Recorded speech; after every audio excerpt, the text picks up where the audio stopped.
guys, today in this video I'm going to discuss about assembler directives. तो उसका मतलब होता क्या है वो हम पढ़ते हैं. An assembler is a program used to convert an assembly language program into equivalent machine code module which may further be converted into executable codes. तो इस लाइन का मतलब है कि assembler एक ऐसा प्रोग्राम है जो कि असेंबली लैंग्वेज को कन्वर्ट करता है मशीन कोड मॉड्यूल में, और उस मशीन कोड मॉड्यूल का काम क्या होगा, वो आगे उसे कन्वर्ट करेगा एग्जीक्यूटेबल कोड्स में, यानी जब भी ज़रूरत पड़ेगी तो हम उसका यूज़ करके उसे एग्जीक्यूट करेंगे.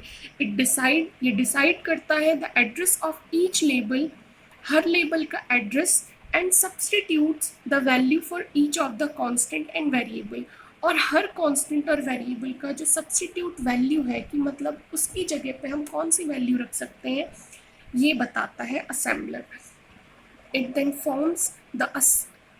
then forms machine code for the mnemonics and data in the assembly language program.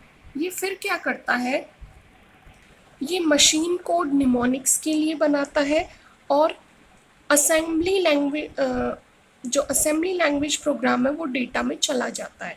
तो एक बार फिर से इस लाइन को पढ़ते हैं. It then forms the machine code for the mnemonics.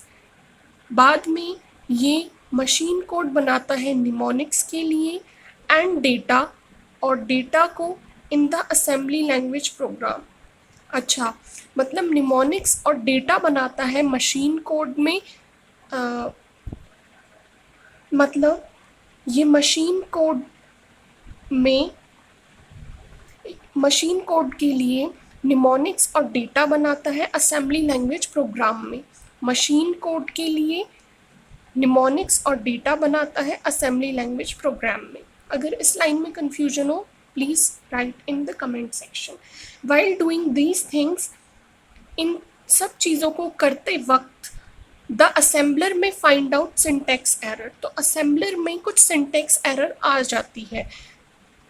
सकती है. द लॉजिकल एरर और other programming error are not found out by the assembler. तो जो लॉजिकल एरर होती है और बाकी जो प्रोग्रामिंग एरर होती है वो असेंबलर नहीं बता पाता है. तो for completing all these task, तो इस टास्क को ख़त्म करने के लिए, means to find the errors, basically logical and other programming errors, उसको ख़त्म करने के लिए an assembler need some hint. Assembler को कुछ हिंट चाहिए फ्रॉम द प्रोग्रामर. प्रोग्रामर कौन होगा? We are the programmer.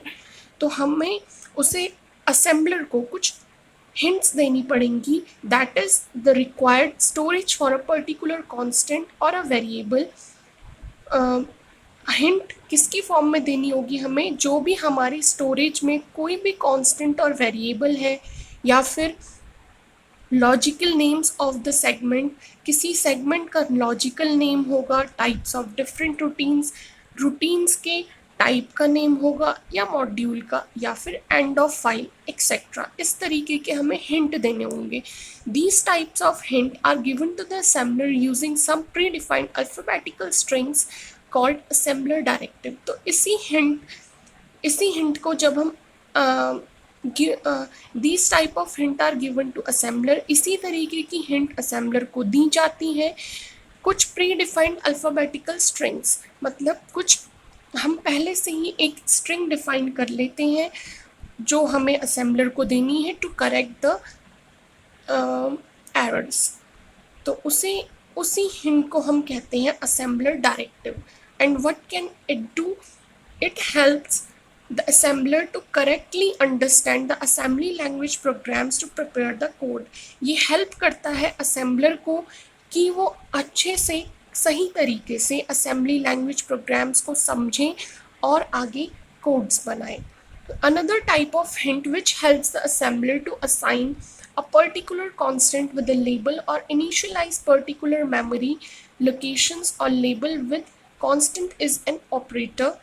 तो एक दूसरे तरीके की हिंट होती है जो कि असेंबलर की करती है एक पर्टिकुलर कांस्टेंट जिसके साथ लेबल हो, या फिर पर्टिकुलर मेमोरी लोकेशन से वो इनिशियलाइज हो या फिर लेबल के साथ कांस्टेंट हो, तो उसको हम कहेंगे, उस हिंट को हम कहेंगे ऑपरेटर।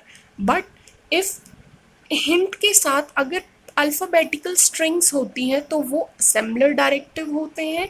अगर हिंट के साथ कोई कांस्टेंट विद लेबल और इनिशियलाइज पर्टिकुलर मेमोरी लोकेशंस और लेबल विद कांस्टेंट अगर होंगी तो दैट इज़ an operator.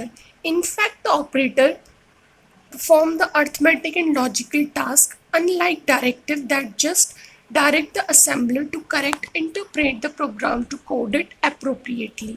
तो ऑपरेटर का काम क्या होता है? अर्थमेटिक और लॉजिकल टास्क को परफॉर्म करना, जबकि डायरेक्टिव का काम क्या होता है? असेंबलर को जो भी उसने कोड में गलती की है या फिर उसे अगर कहीं पे इंटरप्ट आ गया है तो उस इंटरप्ट को सॉल्व करना by giving a hint of alphabetical strings.